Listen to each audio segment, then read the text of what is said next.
نحمده ونصلي ونسلم على رسوله الكريم أما بعد أعوذ بالله من الشيطان الرجيم بسم الله الرحمن الرحيم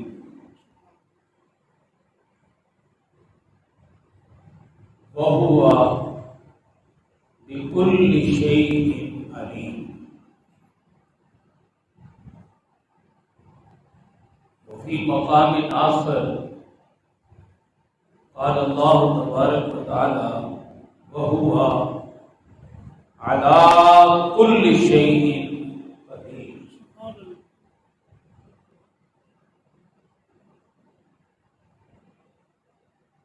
صدق الله العظيم صدق رسوله النبي الكريم الامین.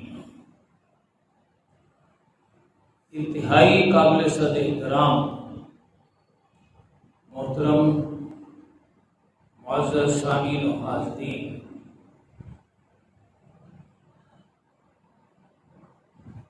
اللہ رب العزت نے اپنی دو شانوں کا تعارف کروایا ہے. ویسے تو اس کی بے شمار شانیں،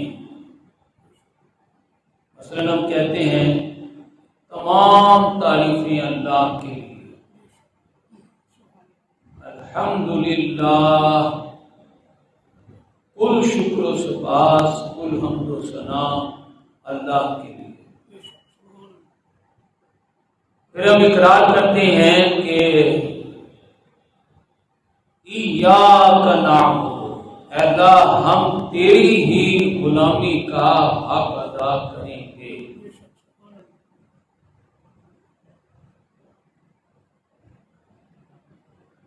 قرآن حکیم سے ہمیں پتہ چلتا ہے، اللہ پاک فرماتا ہے یسبح للہ ما فی السماوات وما فی الارض.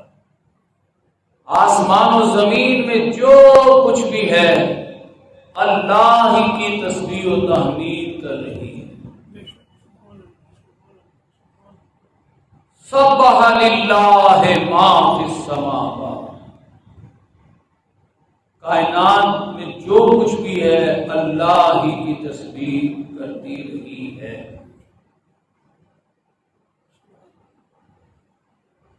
اس لیے وَهُوَ عَلَىٰ كُلِّ شَيْءٍ قدیر، وہ ذات ہر شے پر پوری قدرت رکھتی ہے.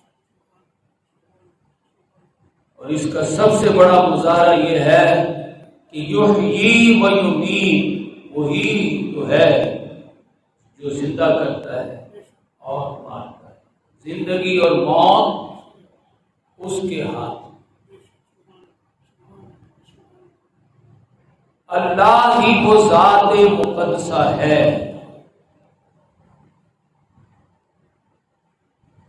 کہ اللہ اپنے بارے میں کہتا ہے هو الاول والآخر والظاہر والباطن.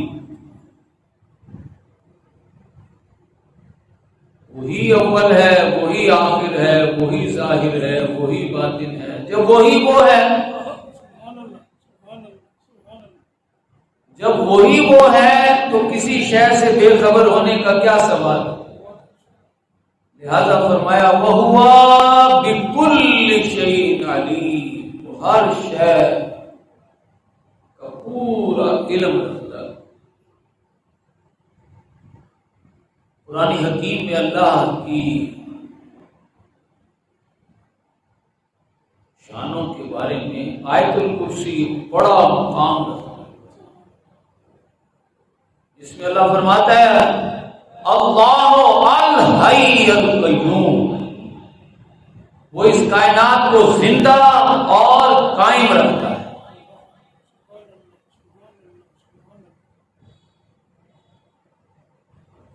لیکن کائنات کو زندہ اور قائم رکھنے میں اس کی جو وسیع کرسی ہے، لا یعودہ، اسے تھکاتی نہیں ہے. لا تأخذہ سنۃ ولا نوم، اور نہ اسے یوں کو نیند آتی ہے.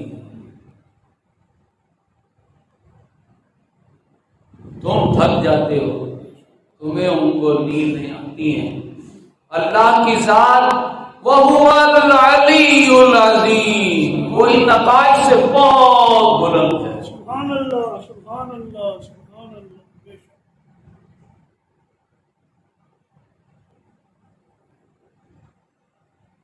اس ذات سے جس کی تعریف اور عبادت کا تم دم کرتے ہو، جس کے سامنے یہ ساری کائنات اس کے حکم پر چل رہی ہے، اس کی تسبیح کر رہی ہے، جو ذات ہر چیز پر پوری قدرت رکھتی ہے، وہ ذات جو ہر شے کا پورا علم رکھتی ہے، وہ ذات جو اس کائنات کو زندہ اور قائم رکھتی ہے، اس کے ساتھ راضی برضائے رب رہنے کا تعلق پیدا کرتا ہے۔ سبحان اللہ، سبحان اللہ، سبحان اللہ، سبحان اللہ۔ یعنی اپنے کو اللہ کے حوالے کر دو۔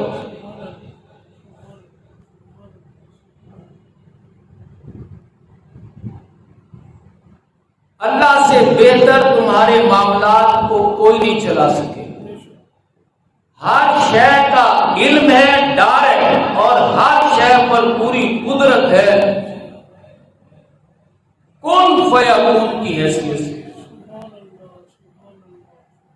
لہذا شیخ سعدی فرماتے ہیں سپردم بتو مایائے خیشرا، تو دانی حساب و کم و بیش را۔ اے اللہ، میں نے اپنے معاملات کو اپنے ہاتھ میں رکھ ہاتھ میں دے دیا ہے،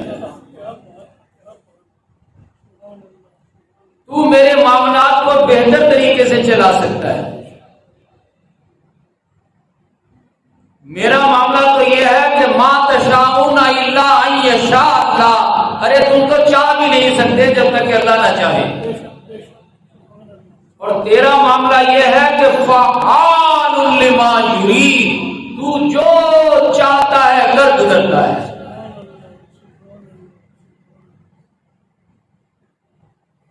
تو اپنے معاملات کو تیرے حوالے کر دینا زیادہ بہتر ہے۔ اللہ جب تو میرے حوالے معاملات کو کرنے لگے تو اپنے دل کو یہ سمجھا، 3 باتوں کی طرف تو مائل کر لے، یہ تیرا کام ہے، باقی تجھے ہر قسم کی مصیبتوں سے آزاد کر دینا یہ میرا کام ہے۔ سبحان اللہ، سبحان اللہ، سبحان اللہ۔ ایک تو فرمایا لا تعصوا، اتنا افسوس نہ کر کہ اس افسوس میں مر ہی جائے۔ جب تو نے معاملے کو میرے حوالے کر دیا ہے تو ہم کو چیز چھن گئی،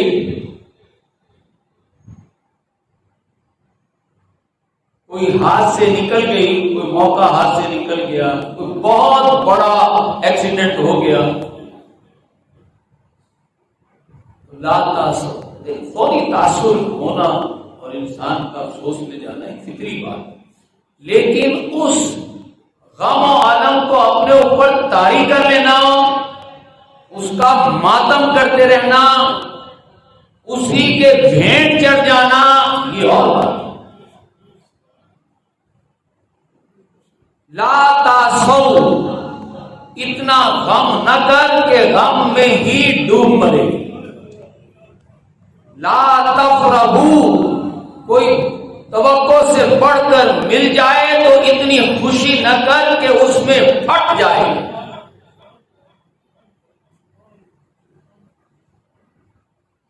اور تیسری بات فرمائی یبخلون، تم بخل کرتے ہو، کنجوسی کرتے ہو، اپنے آپ کو بخل سے بچاؤ، اپنے آپ کو اللہ کی راہ میں خرچ کرنا سیکھو، جو ہمارے دین کی بنیادی ڈیمانڈ ہے۔ ہمارے دین کی 2 ہی ڈیمانڈ ہے، آمینو، ایمان لاؤ، اور انفقو، اور خرچ۔ اللہ کمانے تو دے. پورا قرآن اٹھا کر آپ دیکھ لیں، تمام احادیث مبارکہ کھنگال لیں، کہیں اللہ پاک یہ نہیں کہتا جاؤ کماؤ اور زیادہ سے زیادہ خرچ کرو اور کماؤ اور خرچ کرو. نہ،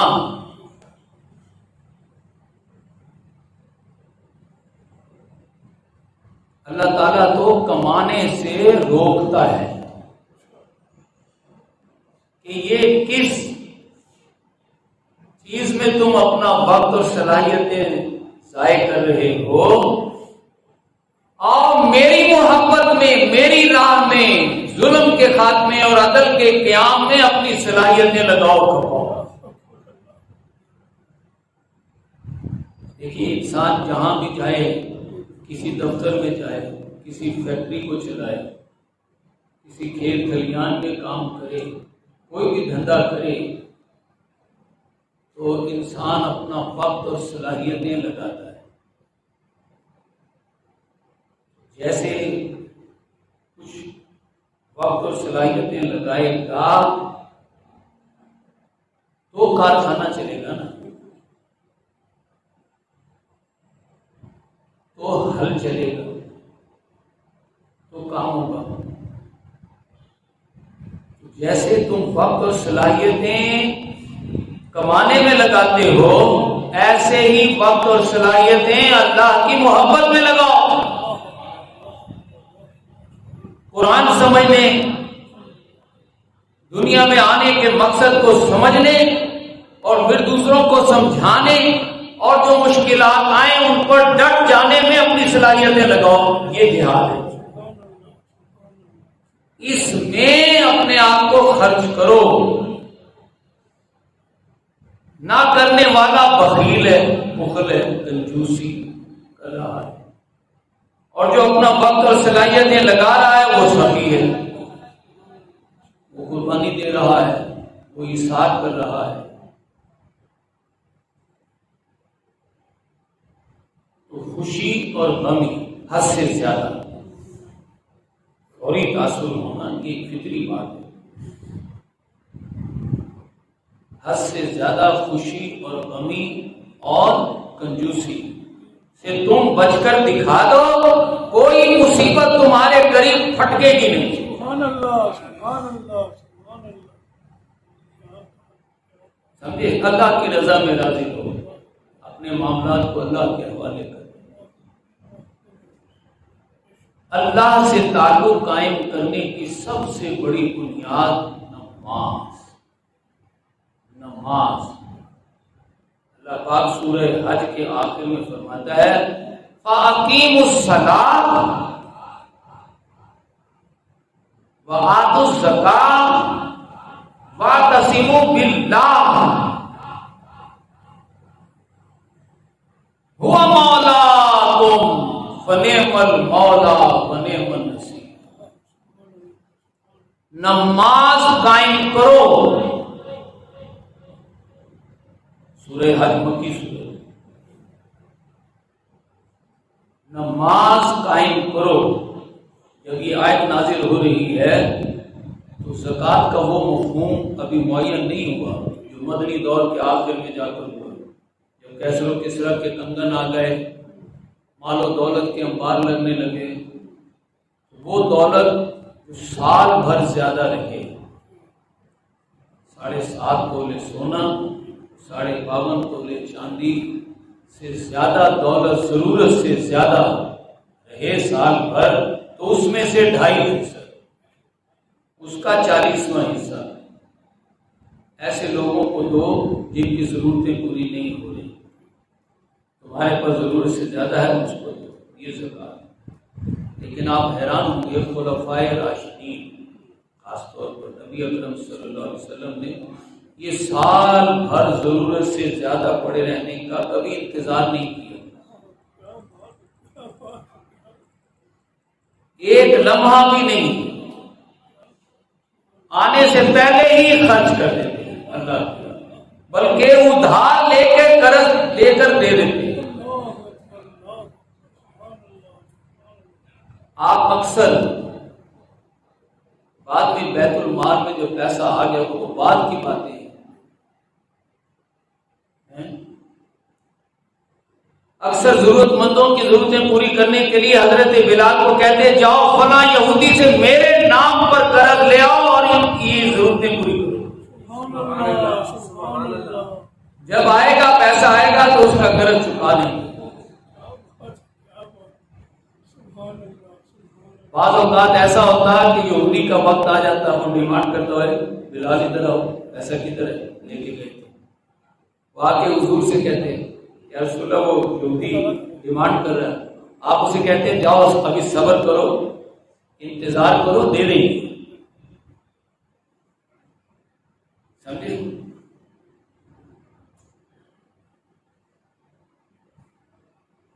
بہرحال ہم یہ ذکر کر رہے تھے کہ بندہ مومن اللہ سے تعلق کیسے قائم کرے۔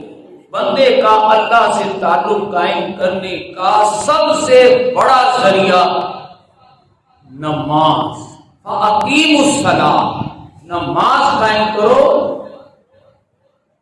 نماز سے جو تقاضے سامنے آ رہے ہیں ان کو عملی جامہ پہناؤ، یہ ہے زکات۔ جو عملی تقاضے سامنے آ رہے ہیں، جو نماز پڑھنے سے اللہ سے جو ہم کلامی ہو رہی ہے، جو مقصد سامنے آ رہا ہے وہ تو نماز ہے، لیکن نماز سے جو عملی تقاضے سامنے آ رہے ہیں اس کو عملی شکل میں ڈھالو، یہ زکات ہے۔ مکی دور کی اور اکثر مدنی دور میں زکات کا مطلب ہے نماز قائم کی، اللہ کے اور تمہارے درمیان میں معاہدہ ہوا، آپ اس معاہدے کو بروئے کار عملی جامہ پہناؤ، یہ ہے زکات،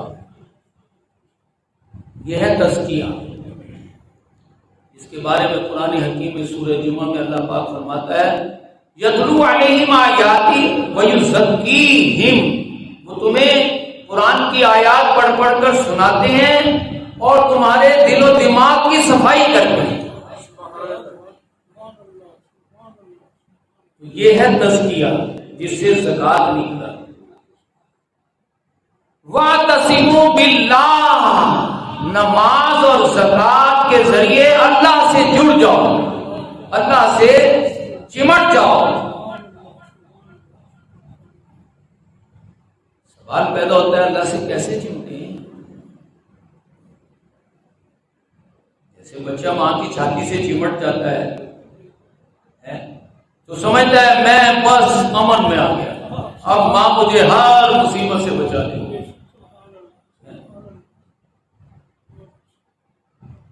تو ماں سے بھی لاکھوں زیادہ محبت کرنے والا اللہ فرما رہا ہے فَأَقِیمُوا الصَّلَاۃَ، نماز قائم کرو اور نماز کے ذریعے سے مجھ سے چمٹ جاؤ۔ پوچھا یا رسول اللہ کدھر ہے اللہ اس سے ہم چمٹ جائیں؟ ہمارے آقا فرماتے ہیں وَاعْتَصِمُوا بِحَبْلِ اللَّهِ، اللہ سے چمٹنے کا مطلب ہے اللہ کی رسی کو پکڑ لو۔ اچھا چلو ٹھیک ہو گیا۔ پھر ذہن میں سوال آیا یا رسول اللہ کی رسی کدھر ہے؟ کہاں ہے اللہ کی رسی؟ آپ نے قرآن ہاتھ میں تھاما اور فرمایا ہوا حبل اللہ المتین، یہ اللہ کی رسی ہے، اسے مضبوطی سے تھام لو۔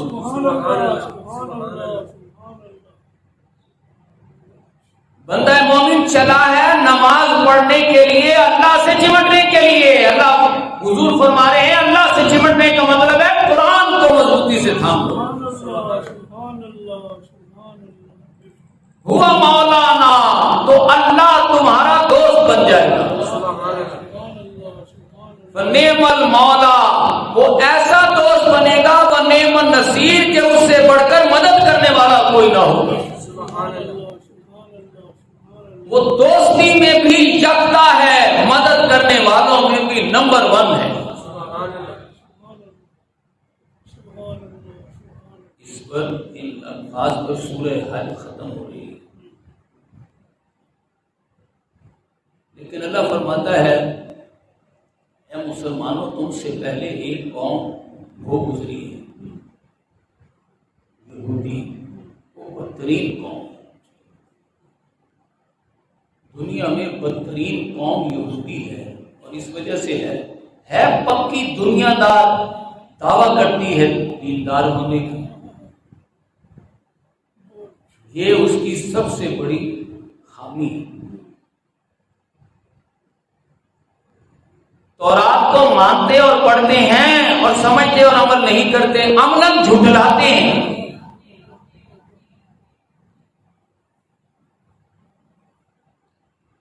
تورات ہو یا قرآن، چاہتا ہے کہ لوگ اللہ کا کلام پڑھ کر اللہ سے تعلق قائم کریں، اللہ سے چمٹیں، اللہ سے دوستی کا ایک تعلق قائم ہو۔ تو یہ یہودی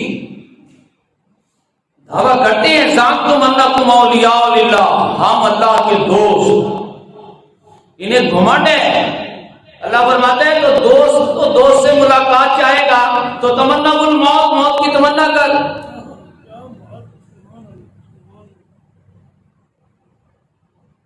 اب یہ تو پکے دنیا دار ہیں، لا یتمنونہ ابدا، یہ موت کی تمنا نہیں، بما قدمت ایدیہم، ہمارے پاس جو بھیجا ہے وہ آگ ہے، جہنم، اور دنیا میں جنت بنا رہے ہیں، تو ہمارے پاس جہنم بنا رہے ہیں، تو اپنی جنت چھوڑ کے یہاں جہنم میں کون آنا چاہے گا؟ دنیا دار دنیا میں جہنم بناتا ہے، جنت بناتا ہے، جس سے آخرت میں جہنم بنتی ہے۔ بندہ مومن دنیا میں اللہ کی راہ میں جان دینے کا فیصلہ کرتا ہے، اللہ کی راہ میں وہ اس لیے جیتا ہے کہ کبھی وہ وقت آئے گا کہ میں اللہ کی راہ میں جان دے دوں گا۔ کہہ رہے ہیں نا، اگر تو ولی ہے، میرا دوست ہے، تو تمنا الموت، موت کی تمنا کر، لیکن اللہ فرما رہا ہے لا یتمنونہ ابدا، کبھی بھی موت کی تمنا نہیں، کیونکہ انہوں نے دنیا کو ترجیح دی ہے، سمجھے؟ انہوں نے دنیا کو ترجیح دی ہے، یہ موت کی تمنا، جان دینے کے راستے پر نہیں چلے۔ تو یہ یہودیوں کی سب سے بڑی خرابی، اس کی وجہ سے اللہ فرما رہا ہے بئس مثل القوم الذین کذبوا بآیات اللہ، دنیا کو ترجیح دینا اللہ کے کلام کو جھٹلانا ہے، انہوں نے جھٹلایا ہے، اس لیے یہ بدترین قوم ہے۔ اور ہمیں اللہ پاک فرما رہا ہے لا یکونوا کالذین اوتوا الکتاب، اہل ایمان تم یہودیوں کی طرح نہ ہو جانا،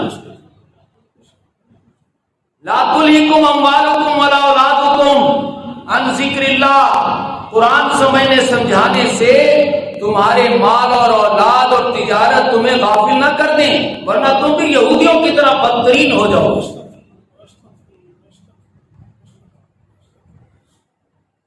پھر وہ وقت آ کر رہے گا، دنیا میں تو موت کا وقت مقرر ہے، بندہ کماتے ہوئے دنیا میں لگتے ہوئے سمجھتا ہے او ٹھیک ہے 1000 سال لے لیں گے، لیکن جو 1000 سال کا پلان کر کے جو کمایا جو بنایا اس میں رہنا چاہ رہا ہے، اتنے میں موت کا فرشتہ آ گیا، اس نے کہا اٹھو جی چلو، اس نے کہا کدھر؟ چلو، اچھا میں تو یہاں 1000 سال کا پلان بنا رہا ہوں، چلو ٹھہرو اللہ سے 2 سیکنڈ کی بات کرتے ہیں، کر کے دیکھ لو۔ فَيَقُولَ رَبِّي لَوْلَا أَخَّرْتَنِي إِلَىٰ أَجَلٍ قَرِيبٍ، اے اللہ جہاں تو نے 50 60 70 سال دیے 2 سیکنڈ اور دے دے۔ پوچھے گا وہ کس لیے؟ کہے گا فَأَصَّدَّقَ وَأَكُن مِّنَ الصَّالِحِينَ، جو کمایا ہے وہ تجھے دے کر میں نیک ہو جاؤں گا۔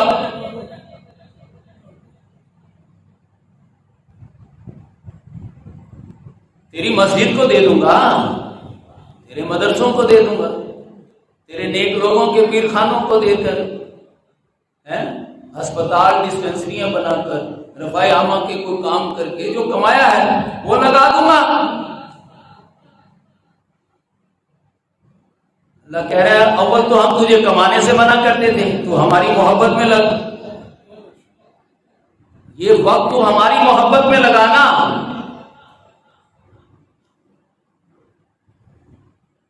تو نے یہ آڑ کباڑ کمانے میں لگا دیا ہے، اب یہ اٹھا کے یہ آڑ کباڑ ہمیں دینا چاہ رہا ہے۔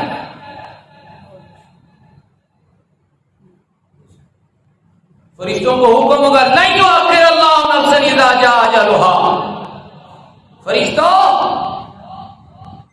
بالکل اس کو ایک سیکنڈ نہیں دینا، کوئی اس کی کمائی ومائی کی ہمیں ضرورت نہیں ہے۔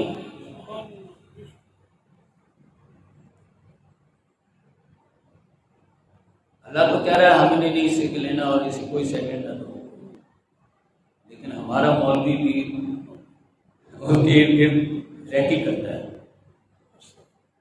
دیکھے نا کہ کوئی بڑا بیمار ہو گیا ہے تو اس کے قریب ہو کر اسے کہتا ہے دولت ساتھ لے جانی ہمیں دو نا، مسجد پہ لگائیں مدرسے پہ لگائیں،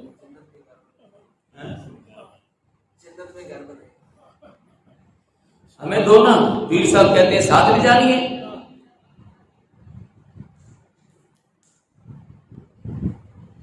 اور جو مر بھی جائے تو اس کے پیچھے پڑے رہتے ہیں۔ اللہ کہہ رہا ہے میں ایک سیکنڈ نہیں دیتا، مجھے اس آڑ کباڑ کی ضرورت ہی نہیں۔ آپ دیکھ رہے ہیں اس کی اللہ کی سوچ میں اور آج دینداروں کی سوچ میں کتنا فرق ہے۔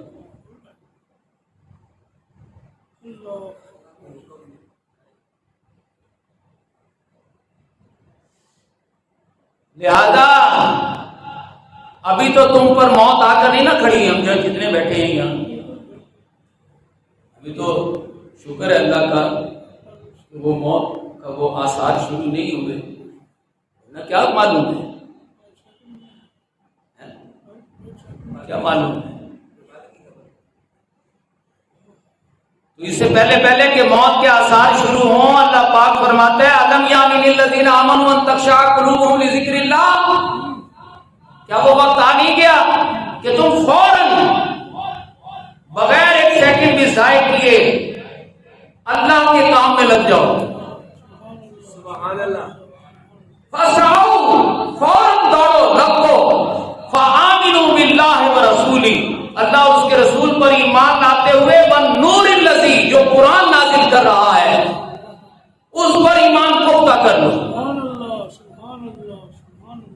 کیسے ہوگا قرآن پر ایمان کیسے پختہ ہوگا؟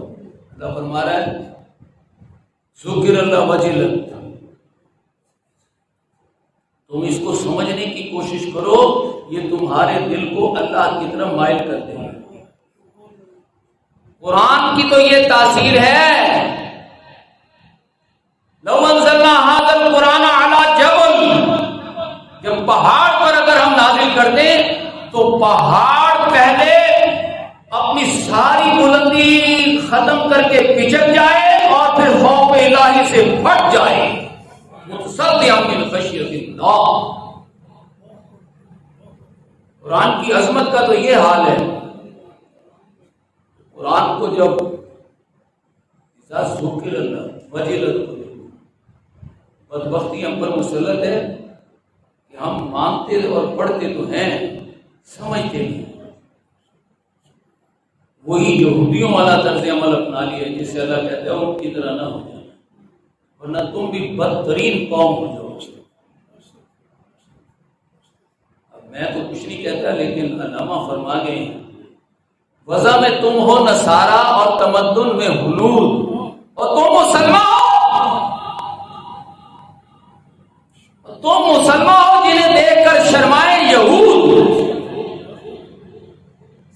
آج ہم دنیا میں اتنی بدترین قوم بن چکے ہیں، اتنا گھناؤنا کردار ہے کہ یہودی دیکھ کر ہمیں شرماتے ہوئے یہ مسلم، یہ علامہ فتویٰ دے رہے ہیں، انہوں نے مشاہدہ کیا۔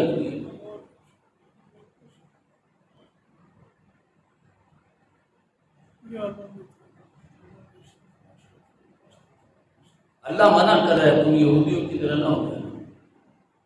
وہ مانتے اور پڑھتے ہیں، سمجھتے نہیں۔ آج ہم بھی مانتے اور پڑھتے ہیں، سمجھتے نہیں۔ اگر قرآن کو سمجھا جائے تو قرآن دلوں پر لرزا کے رکھ دیتا ہے، وجلت قلوبہم۔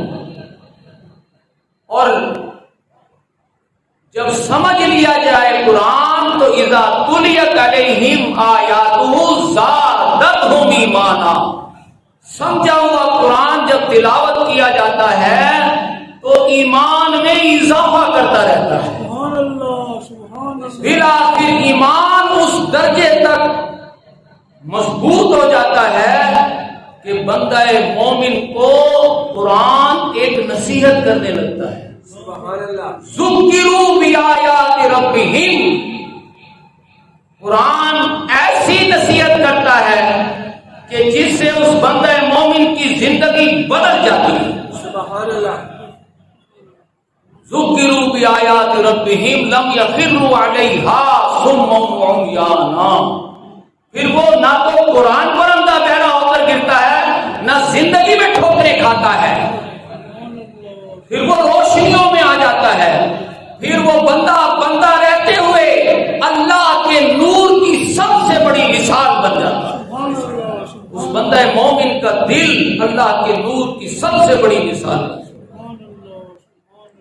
مثل نور ہی اللہ نور السماوات والارض، اللہ آسمان و زمین کا نور ہے۔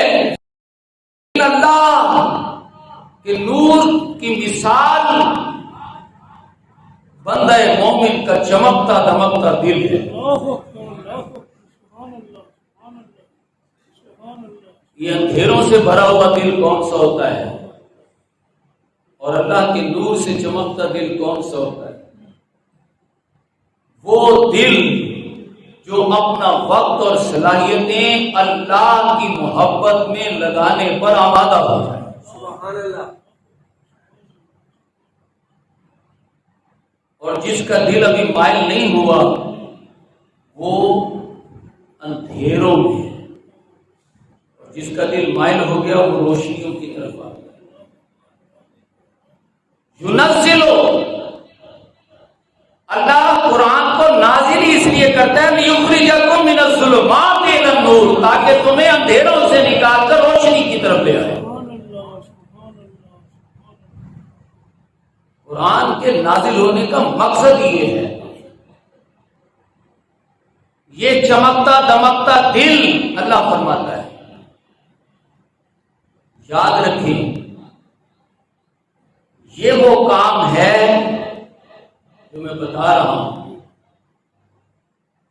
یہ کام کرنے والا بندہ وہ بندہ ہوتا ہے جسے اللہ کی طرف سے اجر بھی ملتا ہے، فضل بھی ملتا ہے، اور بے حساب رزق بھی ملتا ہے۔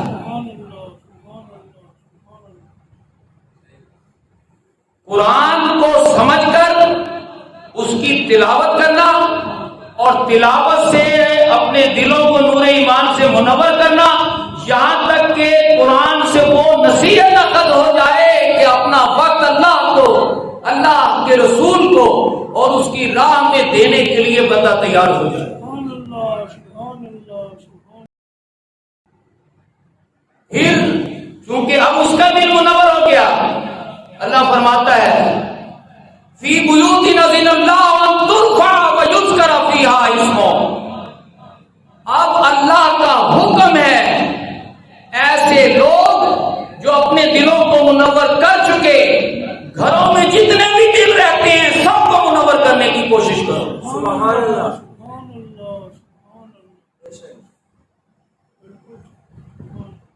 یہ اللہ کا حکم ہے، اور یسبح لہ فیہا بالغدو والآصال، اور صبح و شام اور دن اور رات کے اوقات میں میرے گھر تو حاکمیت الہیہ